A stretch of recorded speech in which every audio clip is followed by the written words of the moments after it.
ब्रह्मा ने श्री कृष्ण की परीक्षा क्यों ली? यह बात तब की है जब श्री कृष्ण अपने बाल्यावस्था में थे। यानी यह कहानी श्री कृष्ण के बचपन की है। उस समय ब्रह्मा जी को पता चला कि भगवान विष्णु स्वयं श्री कृष्ण के रूप में पृथ्वी पर अवतरित हुए हैं। तो उनके मन में श्री कृष्ण के दर्शन करने का विचार आया। वह ब्रह्मलोक से पृथ्वी पर आए और देखा कि अपने सिर पर मोर मुकुट को धारण किए एक बालक गायों और ग्वालों के साथ मिट्टी में खेल रहा है। यह दृश्य देखकर ब्रह्मा जी को विश्वास नहीं हुआ कि यह बालक विष्णु जी का अवतार है। लेकिन बच्चे के चेहरे पर अतुल्य तेज था। यह देखकर ब्रह्मा जी ने श्री कृष्ण की परीक्षा लेने का विचार किया।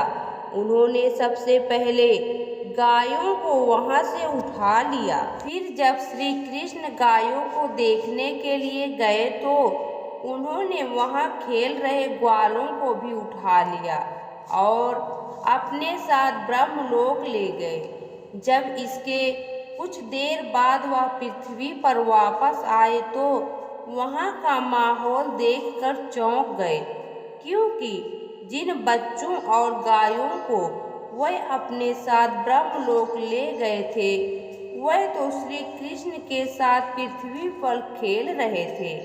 यह देखकर उन्होंने ध्यान लगाकर ब्रह्मलोक की स्थिति जाननी चाहिए।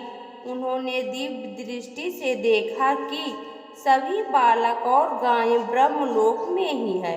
यह सब देखकर उन्हें श्री कृष्ण की लीला समझ आ गई और उन्होंने हाथ जोड़कर उनसे क्षमा मांगी।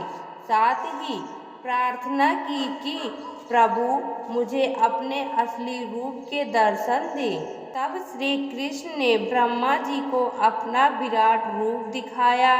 श्री कृष्ण के उस रूप के दर्शन के लिए कई और ब्रह्मा भी वहां पर आ गए। उन ब्रह्मा में कुछ 3 सिर के, कुछ 4 सिर के तो कुछ 100 सिर के थे।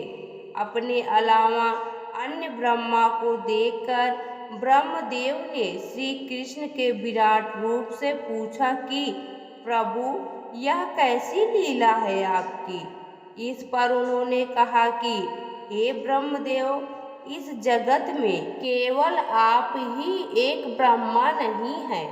जगत में कई सारे ब्रह्मांड हैं जहाँ पर कई सारे ब्रह्मदेव मौजूद हैं और प्रत्येक का अपना अपना कार्य है।